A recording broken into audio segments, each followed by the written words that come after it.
Welcome to the Tech Blog Writer Podcast, your guide to future tech trends and innovation in a language you understand. Now, over to your host, Neil Hughes. Welcome back to the Tech Blog Writer Podcast. Today I have a serious tech security podcast for you all. That we will wash down with an inspirational story that really could be one day made into a Hollywood movie. But I don't want to reveal too much of that story in the intro. What I can tell you is Alexa Raad has deep knowledge in the cybersecurity, DNS and internet infrastructure industries and is the author of a US and European patent in internet security. In addition to that, she's also a 20-year industry veteran, P&L leader and strategic advisor to CEOs and executive and private equity teams. And she also has a successful track record of growing revenues globally, scaling organisations and developing new markets in US, Europe, Latin America and Asia. But her career experience includes roles as CEO, COO, board member, chairman of the board and private equity consultant. But believe me when I say that what I've told you there is only scratching the surface of who she is, where she's been and what she is about. So buckle up and hold on tight as I beam your ears all the way to Virginia to speak with Alexa from Farsight Security. So a massive warm welcome to the show. Can you tell the listeners a little about who you are and what you do? Sure. My name is Alexa Raad. I am the COO of Farsight Security. At Farsight, I oversee sales, communications, marketing, customer support, and product management. Fantastic. Now, this is a daily tech podcast, but before we talk about Farsight Security, I want to talk and explore your inspirational story too, because I believe you escaped the Iranian Revolution as a teenager with your mother and sister by cashing the last cargo plane out of the country. I mean, can you tell me more about that time and how you went from a prosperous life in Iran to having almost nothing in an instant, and also the lessons you learned from that experience? Well, thank you. First of all, I'm quite amazed at your investigative capabilities. So yes, I was actually about 11 or 12 years old, and it was the last military cargo plane that left Iran under the imperial regime and landed in Andrews Air Force Base. If you've ever seen the movie Fargo, that scene at the airport is very reminiscent of exactly what I experienced. You know, a lot of chaos, young people newly acquainted with guns in a position to make pretty hefty decisions about people's livelihoods and future. So, yeah, life changes overnight. And one of the lessons I learned was that your whole world as you know it can change. And it only, as they say, it only takes a spark to light a fire. And it could go both ways, right? Things can change dramatically for the worse or dramatically for the better. But also that adversity is a gift. I am not who I am today were it not for having gone through that experience and having to really rely not just on things that were handed to you by virtue of your position, but things that having to rely on yourself and being, accepting that you're in charge of your destiny. Absolutely, I couldn't agree more. Now, I believe your parents, like any parent who wants the best for their child, they want you to become, or hoped you would become, a doctor, but instead you majored in marketing. I mean, how was that received at the time? Well, I had started to, and I was about to get my degree at the age of 16 in biochemistry, when I decided that the life of a doctor was not for me. And so I chose, I guess as a sign of rebellion, anything that was diametrically opposed to what I was doing and not at all related to what I was studying. And that was marketing.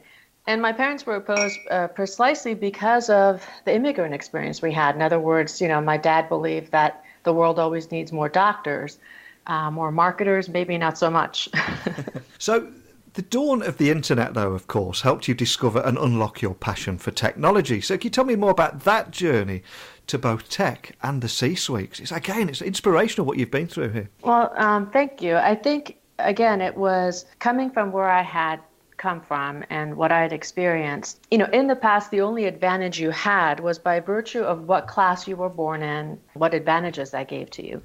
But I was fascinated by technology and how we could actually drive massive changes, not only in the way we live and work, but also equalize the playing field. And the internet for me was just one such massive disruptive force. And I saw that for positive change. Of course, now with the hindsight of experience, right, and real life, now you see that it's also capable of a lot of destructive force as well. Now, if we're here in 2018, of course, you're now the COO of Farsight Security. So just to bring everyone up to speed, can you tell the listeners a little about the kind of problems that you tackle with Farsight Security, and also what makes it unique from other solutions out there? Sure. So it's no secret that the threat landscape has become much bigger and more complex, and trying to and every enterprise, every government sector is trying to establish some sort of tactical superiority, but the bad guys are always a few steps ahead. So the only way you can do that is by trying to triangulate threats in as quickly as you can and try to take some meaningful action. In other words, you've got to be able to put some context around the massive amount of data that you see. How do you find that needle in the haystack better and faster than anybody else so you can act on it? What we do is we provide the security teams with an internet's view of the organization's web presence and how it's changing. And typically, this is what the bad guys see about your organization. So you always want to be aware of how do the bad actors, how do they see you? And so if you can see that, then you know if it is changing, if it is inadvertent, is it intentional, it's because something you did, or if it's malicious because the bad guys are acting on it. And speaking of those bad guys, what are the key threats that are plaguing security operation centers at the moment?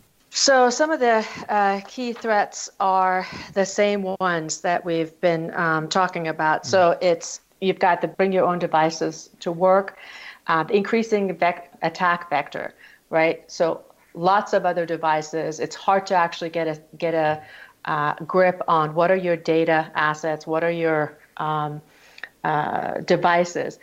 And all of those are now increasingly becoming prime attack surfaces for bad actors. So still phishing, malware, botnets, but there's also the attackers are becoming much more sophisticated. They're much more motivated, and they can actually wait. And if you remember the Yahoo attack, they had infiltrated the company's systems and lied in wait until the time that they could now perpetrate their attacks. So it's becoming far more sophisticated. Again, it's really about finding that needle in the haystack for the SOC guys. The other problem is that it's very hard to find folks to. It's the shortage of talent, right? Yeah. It's hard to find them. The really good guys, they tend to be recruited out very quickly. So you also have the problem of every time you have new talent, it's also getting up on the learning curve. And lastly, it's not just your resources and your organization you got to worry about. It's also third party and vendors, right? If you remember the Target attack, that was from an HVAC supplier. Yeah. So you've got to really look into the risks that are posed by third parties that you deal with. So why do you think it is that internet governance, for example, just cannot be our only shield against bad actors in this digital age? Simply put, internet governance always lags far behind the first manifestations of a problem. In other words, by the time you know enough about the problem that it rises up to some level of consciousness, and you've got enough policymakers to come together and go through the various machinations of creating some sort of consensus type of policy, it's a really, really long time. It's the old adage, our laws always lag behind the problems, behind technology. And so we've got to find other ways to address it. And policy is great. However, it cannot be our only weapon. So for any business leaders that are listening at the moment, what other security trends do they need to be ultra aware of? And how are you helping them with Farsight Security? Well, first, let me just go through some of the things that are, it's not so much of a trend, but it's so pervasive that everybody needs to be aware of it. Patching and application testing. I mean, Equifax was one of the largest data breaches and had personal data of 147 million people exposed. And all of that could have been prevented with patching a vulnerability in the web application Apache struts. that allowed actors to kind of have access to the data without any difficulty. So it's not sexy, but patching and application testing. GDPR and privacy protection, that has been in the forefront of a lot of people's minds since it went into effect in May. Best way is to always think and design with privacy in mind. AI and machine learning, that's a huge trend that's not just in security, but certainly impacts security. Much like the bad guys can use AI and machine learning to perpetrate attacks, on the other end, the good guys can also use it. It's just a matching of wits. And ransomware. A lot of small, medium-sized enterprises are being targeted precisely because they are very weak in some of the common sense type of protections, like application testing and patching, like not training their employees on social engineering, which is one of the easiest attack vectors to get into your organization with a very smart and simple email to target your employees. And lastly, IoT devices and the firmware. I mean, if you remember the Mirai botnet attack, a lot of these are still being designed with very simple security protocols, not being updated, standard passwords. All of these are still, for lack of a better word, a trend. The adoption certainly is increasing, all of these machine wearable devices, for example, human wearable devices. But it all creates a much bigger and more sophisticated attack vector. What we do is all of this requires a lot of rich data to provide context and to triangulate threats. What we do is enable the internet defenders to act as quickly and as effectively as possible by arming them with data that can be much more actionable. So if the bad guys have seen that a business CEO is on a trip to Europe and they've seen that on LinkedIn, and then they're going to send a fake invoice and an email to the accounts department, are you noticing businesses getting wise to this and this social engineering, and how are they educating them to just stop downloading those invoices or clicking on those links in emails? Right. Are they taking that seriously now? I think increasingly so. The fact that it is still such an effective means that we're not there yet. In other words, it is still a very much, very effective ploy by the bad actors to employ. And so we still need,